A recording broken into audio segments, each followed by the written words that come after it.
Continues. Obviously, this just sucks. It stinks, and there's nothing that you can say to make it feel any better for everyone in that locker room.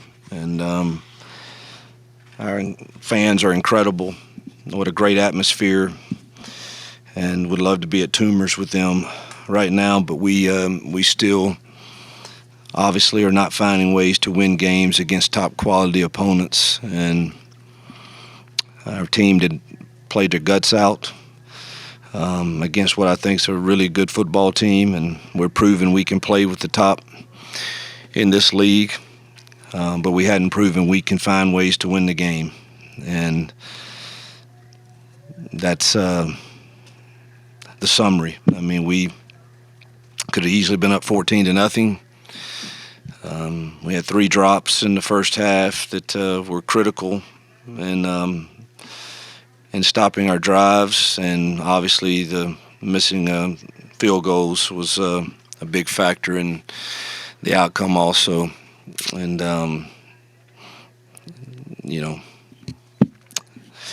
tough night. Coach, earlier in fall practice, there was a famous video that went around with you less than happy with Jackson holding onto the ball in a play, and I know it was just practice, but tonight it seems like that is something that's continually happening over and over. Would you discuss that a little bit? Yeah, it's definitely it's not all Jackson. I need to go watch the film, particularly on those last couple of series. I got to see most of the ones on the iPad. I thought we held on to a couple that we could have gotten rid of for sure, and that has been an issue when we go through progressions. We do have some folks open that are in some one-on-one situations where I think we've got to let it go, and we've got to protect better too. It's a combination. But like early on, I thought he played outstanding, and really, first drive was good. Second drive, he throws a really good ball.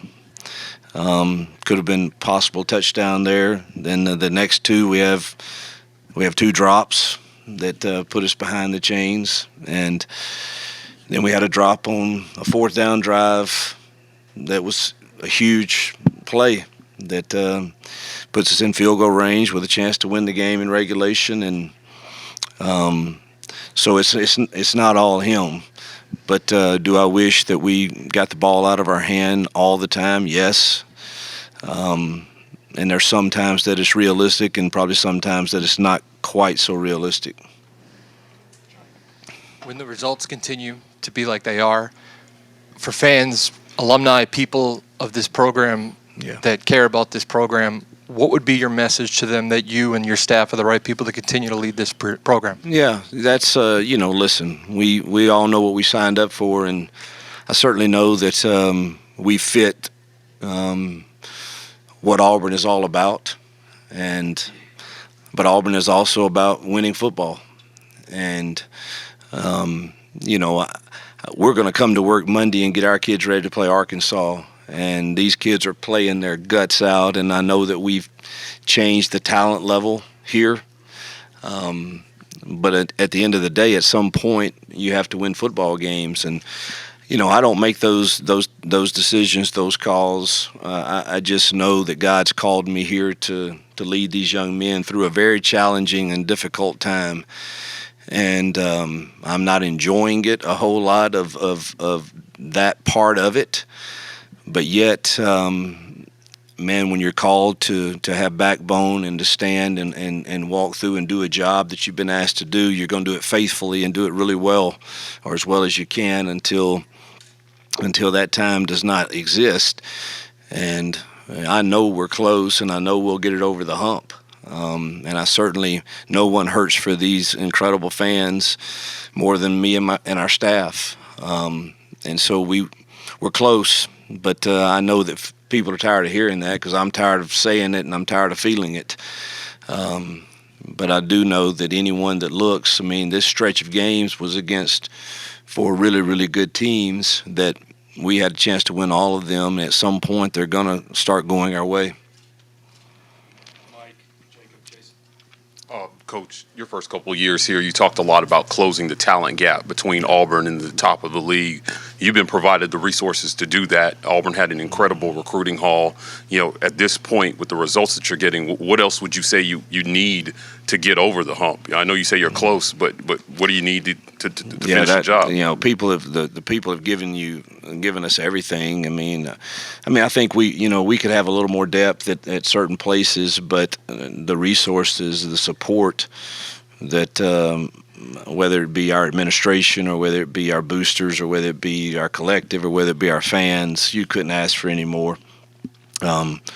We don't make winning plays enough right now, whether it be tonight, some uncharacteristic drops here and there. Our defense plays outstanding, and then we have 30 yards of penalties on the last drive in the fourth quarter at critical time that gives them the tying score. And it's just the field goal team. I mean, Alex usually is automatic from those first two. The last one was a little long. Probably should have went with Connor on that one, but he'd been making 50-yarders or so in practice. But that's uncharacteristic of him. And you make, those two field goals, we're all, celebrating in tumors right now, but we're not. We're not making those plays. And it's not I don't think you can say it's a huge talent gap right now, because we've been right there with all the ones that I guess are doing pretty well in this league right now. Hugh, at SEC Media Days this summer, you said that you expected this team to be in the playoff discussion. Sitting here at 3-4, just what should the expectations be for you and for this team now? Yeah, to win out. And that's all it can be, is go 1-0 next week. That's the only option you have. And it's sickening, because you could be sitting here with easily with one loss, and but again, we're not, and that falls on me and the staff, and obviously our players have to make some plays too at times, but ultimately no one feels the responsibility of that more than myself. Obviously, it's not just Jackson, but quarterback gets a lot of the blame. Yep. In those winning moments, he just hasn't made plays. At what point do you go, hey, I know we're close, but we need to look at somebody to see if they can give us a spark? Yeah, it's trust me, have thought and talked with staff about that the whole time, and was prepared. And then I think he's playing really well the first half, and I don't know that you can argue that some of the drives that didn't have success were really on him, and so you want to keep going with that as long as you feel that way, but it certainly is something that has to be discussed and talked about. Coach, you have these 4 one-possession losses against top teams in the SEC. How do you keep your players, keep their spirits up? It's high emotion situations. How do you keep their spirits up? Yeah, our spirits are not up right now, and that'll be a job next week for myself and our staff and the leadership of the team to rally around each other to finish and go try to win the rest of these games against obviously good teams left on the schedule also. You guys had to put Kale in there, and snaps seemed kind of high. It was apparently one of the problems on that third down close. Just how tough was that, having to deal with Connor being out there, and especially considering the offense didn't have much success late in the game without him? Yeah, we got banged up tonight for sure. And obviously when you lose a guy like Connor that makes all the calls for you against a really talented defense, it's a challenge. I really don't know how Kale performed. Obviously, I think he's going to be a really good football player, but it was a huge loss to lose the leader of your O-line, who makes all the protection calls and all the calls up there, run game, pass game. So that was a tough loss for sure.